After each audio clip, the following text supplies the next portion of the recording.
Filing का time नज़दीक आ रहा है और 1 अप्रैल 2024 से आईटीआर के जो फॉर्म्स होंगे वो लाइव हो जाएंगे। बस दोस्तों, आज के वीडियो में हम लोग डिस्कस करेंगे कि आईटीआर भरने से पहले आपको कौन कौन से डॉक्यूमेंट्स को तैयार रख लेना है जिससे कि आपको आईटीआर फाइल करते समय कोई भी गलती ना हो। तो दोस्तों, असेसमेंट ईयर 24-25 के लिए आपको ये इंपॉर्टेंट डॉक्यूमेंट्स हैं जो मैं आपको एक लिस्ट बताऊंगा। वो डॉक्यूमेंट्स आपको पहले से ही तैयार रख लेने हैं जिससे कि आप आईटीआर भरें तो और आपकी कोई भी इन्फॉर्मेशन जो इनकम टैक्स डिपार्टमेंट को आपको देनी है वो मिस ना हो और आपके पास कोई भी इनकम टैक्स से कोई भी नोटिस ना आए। जैसे कि ई कैंपेन के नोटिस दिसंबर में 2023 में ऑलरेडी आए थे बहुत सारे टैक्स पेयर, जिनमें उन्होंने बहुत सारी इन्फॉर्मेशन छुपाई थी, जिसके रिगार्डिंग में इनकम टैक्स डिपार्टमेंट ने सबको नोटिस भेज के उन इन्फॉर्मेशन का जवाब मांगा था, क्योंकि उन्होंने आईटीआर में वो इन्फॉर्मेशन नहीं दिखाई थी और लेकिन उनके एआईएस में ये इन्फॉर्मेशन शो हो रही थी, जिसके कारण उनको ई कैंपेन के नोटिस भेजे थे। डॉक्यूमेंट की लिस्ट आपको पूरी बता देता हूँ कि कौन कौन से डॉक्यूमेंट्स आपको रखने हैं। तो वीडियो में हम लोग यही डिस्कस करेंगे ऐसे कौन कौन से डॉक्यूमेंट्स आपको तैयार रखने हैं जिससे कि आपको इनकम टैक्स नोटिस ना आए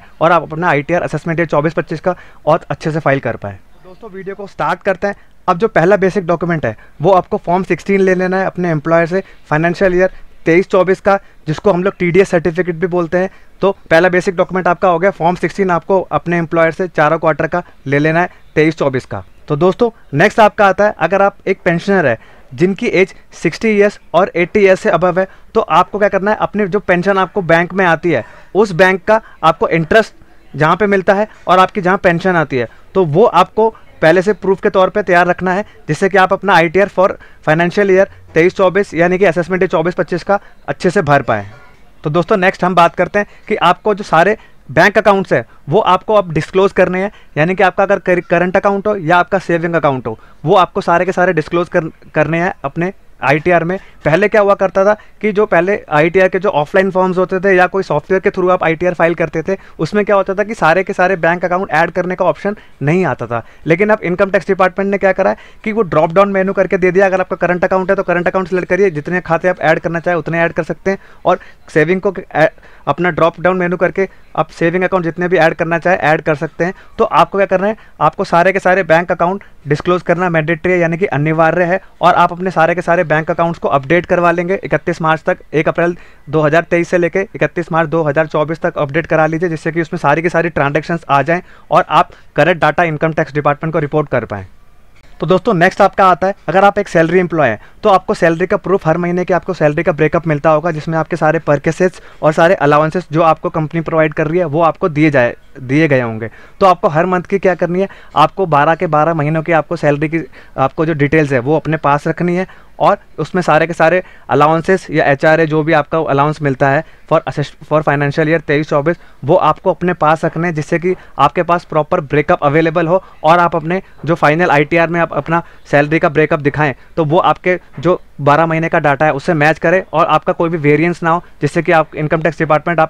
आपके पूरा डाटा वेरीफाई करके आपका कोई डिफरेंस ना निकाल पाए और आपको कोई इनकम टैक्स नोटिस ना भेजे, जिससे कि आपकी सैलरी करेक्टली रिपोर्ट हो और उस पर टैक्स प्रॉपर कैलकुलेट हो, चाहे ओल्ड रिजीम हो चाहे वो न्यू रिजीम हो। तो दोस्तों, नेक्स्ट आपका आता है, ये ओल्ड रिजीम वालों के लिए बहुत ही इंपॉर्टेंट है। अगर आपके बच्चे हैं और आप उनकी ट्यूशन फ़ी पे करते हैं, सपोज़ करिए आपके स्कूल में आपके बच्चे जाते हैं और उनकी आप क्या करते हैं स्कूल फ़ी पे करते हैं, उसमें क्या होता है स्कूल फ़ी की जो रिसिप्ट होती है उसमें क्या होता है ब्रेकअप होता है ट्यूशन फ़ी का। तो वो ट्यूशन फ़ी की क्या होती है 80C में डिडक्शन मिलती है आपके 2 बच्चों को। तो वो क्या है, वो आपको हर महीने की जो है वो रिसिप्ट अपने पास रखनी है, और ट्यूशन फ़ी का डिडक्शन लेने के लिए आप क्या कर सकते हैं, आप उसको पूरा का पूरा कैलकुलेट कर लीजिए जितना आपका है 12 महीने का, और वो आप 80C में क्लेम कर लेंगे। फॉर फाइनेंशियल ईयर 23-24 का आप पूरा का पूरा रिकॉर्ड रखेंगे जिससे कि आप प्रॉपर जो 80C में डिडक्शन है वो ले पाएँ। दोस्तों, अगला भी जो है वो ओल्ड रिजिम वालों के लिए बहुत ही इंपॉर्टेंट है। अगर सपोज करिए आपने कोई सेविंग्स कर रखी है जिसमें आप 80C में डिडक्शंस लेना चाहते हैं, या आपने कोई इन्वेस्टमेंट किया है, वो क्या किया है आपने LIC में, म्यूचुअल फंड में, कोई भी आपने जो टैक्स सेविंग जो भी आपने म्यूचुअल फंड लिया है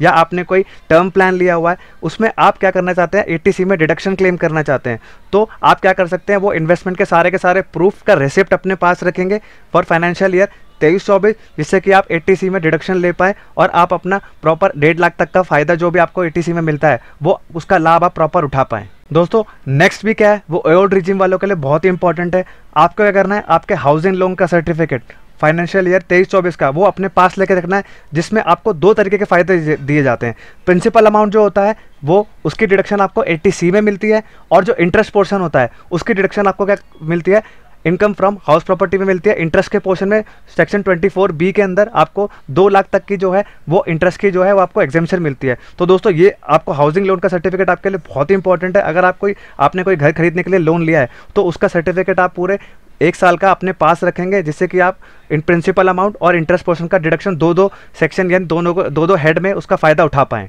तो दोस्तों नेक्स्ट आपका आता है मेडिकल इंश्योरेंस। अगर आपने कोई मेडिकल इंश्योरेंस लिया है और फाइनेंशियल ईयर 23-24 में और उसकी आपने पेमेंट क्या कर रखी है वो ऑनलाइन मोड में की है और प्रिवेंटिव हेल्थ जो चेकअप आप कराते हैं, प्रिवेंटिव हेल्थ चेकअप, वो सिर्फ 5,000 तक की आपको है, वो क्या होता है कैश में पेमेंट ही अलाउड है। तो अगर आपने कोई मेडिकल इंश्योरेंस प्रीमियम ले रखा है अपने और अपने पेरेंट्स के लिए, तो आप क्या कर सकते हैं 80D के अंदर उसका डिडक्शन क्लेम कर सकते हैं। ये ओल्ड रिजीम वालों के लिए बहुत ही इंपॉर्टेंट है। तो दोस्तों नेक्स्ट आपका आता है, अगर आप एक स्टूडेंट है और आपने क्या करा है पढ़ाई के लिए, हायर एजुकेशन के लिए अपना लोन लिया है और वो क्या करना है आपको 80E के अंदर जो भी है वो आपको उसकी जो है वो डिडक्शन मिलती है। तो आपको क्या करते हैं, अगर जब से आपने लोन देना स्टार्ट किया और वो इंटरेस्ट का जो पोर्शन आप जब से लोन देना स्टार्ट करेंगे, प्रिंसिपल अमाउंट होता है और एक इंटरेस्ट पोर्शन होता है। अगर आप वो इंटरेस्ट पोर्शन की डिडक्शन लेना चाहते हैं जब से आप अपना लोन देना स्टार्ट करेंगे, तो आपको क्या होगा वो इंटरेस्ट पोर्शन की है वो डिडक्शन आपको मिलेगी। और वो ओल्ड रिजीम वालों के लिए ही बहुत ही इंपॉर्टेंट है। अगर आपने ओल्ड रिजीम ऑप्ट किया है और अगर आप एक स्टूडेंट है या आपने कोई प्रोफेशनल है, अगर हायर स्टडीज़ पढ़ना चाहते हैं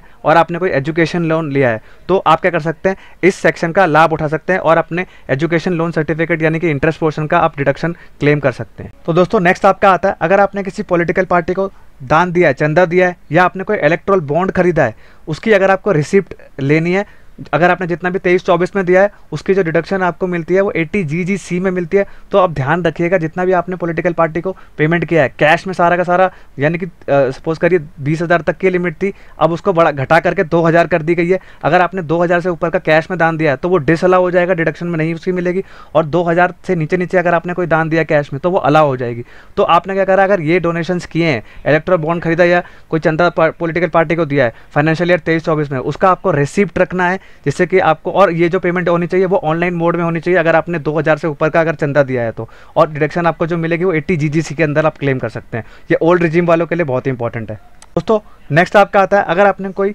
प्रॉपर्टी सेल करी है जिसका आपको क्या हुआ, आपने सपोज करिए दोस्तों नेक्स्ट आपका आता है, अगर आपने कोई प्रॉपर्टी बेची है जिसका आपको क्या हुआ, जिससे आपको उसका लाभ मिला है, यानी कि सपोज करिए आपने कोई प्रॉपर्टी खरीदी थी 2013 या 14 में और उसको क्या किया आपने, क्या करा फाइनेंशियल ईयर 23-24 में बेच दिया। तो आपने कम में खरीदी और ज़्यादा में बेची थी, तो उससे क्या होता है कैपिटल गेन राइज होता है। अगर आपने कोई भी प्रॉपर्टी फाइनेंशियल ईयर 23-24 में वही प्रॉपर्टी बेची है और उससे आपको लाभ हुआ है, तो उसका भी आपको क्या करना है, आपको परचेज डीड और सेल डीड अपने पास रखनी है और जो भी आपने जिसको भी आपने बेचा है उसका आधार कार्ड पैन कार्ड अपने पास रखना है। और क्या करना है आपको प्रॉपर एक कैलकुलेशन बनानी है और उससे क्या करना है कैपिटल गेन को कैलकुलेट करना है, जिससे कि आपकी जो भी एक क्या होगा ये AIS में आपकी रिपोर्टिंग ऑलरेडी हो जाएगी। क्योंकि क्या होता है कि रजिस्ट्रार जो होगा वो इनकम टैक्स डिपार्टमेंट के ऊपर डाटा भेजता है, जिससे कि क्या होता है वो आपके पैन में रिफ्लेक्ट करता है। तो दोस्तों अगर आपने कोई प्रॉपर्टी सेल करी है, ये डॉक्यूमेंट क्या है आपके पास, अपने पास आपको रखना है, जिससे कि आपको कोई नोटिस ना आए इनकम टैक्स डिपार्टमेंट से। तो दोस्तों नेक्स्ट आपका आता है, अगर आपने कोई शेयर मार्केट में ट्रेडिंग करी है या शेयर खरीदे हैं या बेचे हैं और उससे आपको क्या हुआ, उसका लाभ हुआ है, और आपने कोई म्यूचुअल फंड खरीदा या बेचा है, अगर उससे आपको कोई लाभ हुआ है फाइनेंशियल ईयर 23-24 में, तो उसकी डिटेल्स भी आपको क्या करना है, अपने जो भी आपका ट्रेडिंग प्लेटफॉर्म है वहाँ से निकालनी है और उसका रिकॉर्ड भी आपको जो भी है अपने प्रॉफिट या लॉस जो भी आपका बुक किया होगा तो वो आपको क्या करना है अपने पास रखना है, जिससे कि आप प्रॉपर कैपिटल गेन या कैपिटल लॉस जो भी आपका हुआ होगा वो आप कैलकुलेट कर पाए और ITR में प्रॉपर रिकॉर्ड कर पाए। तो नेक्स्ट आपका आता है HRA, हाउस रेंट अलाउंस। ये दोस्तों अगर आप दो तरीके से इसको क्लेम कर सकते हैं। अगर आप सैलरी के पोर्शन में HRA पोर्शन क्लेम कर रहे हैं तो आप क्या करेंगे 80GG में आप इसकी डिडक्शन नहीं ले पाएंगे। अगर आप HRA क्लेम नहीं कर रहे हैं तो आप इस क्या कर सकते हैं 80GG में इसकी डिडक्शन क्लेम कर सकते हैं। तो दोस्तों अब क्या करना है आपको, अगर आप 80GG में डिडक्शन लेना चाहते हैं तो आपको क्या करना है, आपके जो पूरे साल का आपने जो रेंट दिया है वो रेंट रिसीप्ट आप अपने पास रखेंगे। और अगर आपने कोई HRA क्लेम करना है तो HRA की जो आपको रिसीप्ट मिलती है वो क्या करेंगे आप अपने एम्प्लॉयर को देंगे, जिससे आपकी वो सैलरी पूरा कैलकुलेट करके HRA आपका कैलकुलेट करे। तो दोनों तरीके से आपको, दोनों में से आपको एक ही फ़ायदा मिलेगा, या तो आप HRA क्लेम कर सकते हैं या आप अपने 80GG में डिडक्शन ले सकते हैं, जिसमें दोनों में से एक ही आप ले पाएंगे। और ये ओल्ड रिजीम वालों के लिए बहुत ही इंपॉर्टेंट है। न्यू रिजीम वालों के लिए सिर्फ HRA होगा और ओल्ड रिजीम वालों के लिए क्या होगा, दोनों में से एक ऑप्शन ये क्लेम कर सकते हैं। तो दोस्तों नेक्स्ट आपका आता है sale of virtual digital asset. तो दोस्तों आपने कोई सेल एंड परचेज करी है क्रिप्टो करेंसी में, उससे अगर आपको कोई प्रॉफिट हुआ है तो वो आपको क्या करना है, आपके जो भी जहाँ पे आप ट्रेडिंग करते हैं, सेल और परचेज यानी कि आप क्रिप्टो करेंसी करते हैं, वहाँ से आपको एक्सचेंज से क्या करना है, अपना लॉस स्टेटमेंट या प्रॉफिट स्टेटमेंट आपको डाउनलोड कर देना है और वो क्या करना है, इनकम फ्रॉम कैपिटल गेन आपके जो है उस हेड में आपको क्या करना है, वर्चुअल डिजिटल एसेट में जो एक कॉलम आता है उसमें अपने सेल और परचेज का दिखाना है। जो भी आपका गेन आएगा उस पर आपको क्या है कि कैपिटल गेन देना पड़ेगा। तो दोस्तों नेक्स्ट आपका आता है contribution to Agniveer scheme for claiming deduction under section 80 CCH। तो दोस्तों फाइनेंशियल ईयर 23-24 से ये जो है वो ITR में इनकॉर्पोरेट किया गया है 80 CCH का सेक्शन। अगर आपने कोई भी कंट्रीब्यूशन किया है, कोई भी पैसा दिया है, अग्निवीर की जो स्कीम लॉन्च करी थी सरकार ने, अगर उसमें आपने कोई भी कंट्रीब्यूशन किया है तो उसका क्या है, आपको जो है वो डिडक्शन मिल जाएगा 80 CCH के अंदर। इनकम टैक्स ने ये अपने ITR फॉर्म में इनकॉर्पोरेट कर दिया गया और ये जो है ये बोथ रीजीन्स में इसका आपको फायदा मिलेगा, ओल्ड वालों को भी मिल जाएगा और न्यू वालों को भी इसमें फायदा मिलेगा। लास्ट और सबसे इंपॉर्टेंट आपका आता है आपके जो क्रेडिट कार्ड के ट्रांजैक्शंस है, अगर वो 10 लाख से ऊपर के निकल गए हैं तो आपको क्या करना है, उसके जो क्रेडिट कार्ड की जो स्टेटमेंट है वो अपने पास रखनी है और उसको क्या है करेक्टली रिपोर्ट करना है इनकम टैक्स में। और दोस्तों नेक्स्ट आपका आता है अगर आपने कोई कैश विड्रॉवल और डिपॉजिट किया है 10 लाख से ऊपर का, तो आपको क्या करना है, उसका भी आपको ब्यौरा यानी कि आपको जो है रिकॉर्ड वो इनकम टैक्स में अपने पास रखना है और वो इनकम टैक्स को पूरा का पूरा रिकॉर्ड अपने पास देना है कि आपने ये ट्रांजेक्शन्स क्यों किए थे। क्योंकि लास्ट टाइम जो सबसे इंपॉर्टेंट जो थे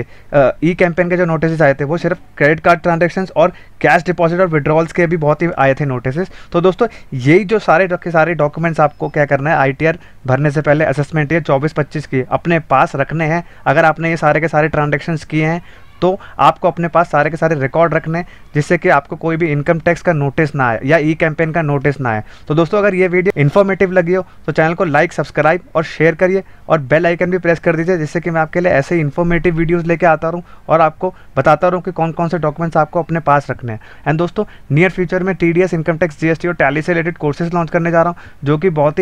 ही रीजनेबल और बहुत ही अफोर्डेबल चार्जेस में आपको अवेलेबल हो जाएंगे। Thank you very much.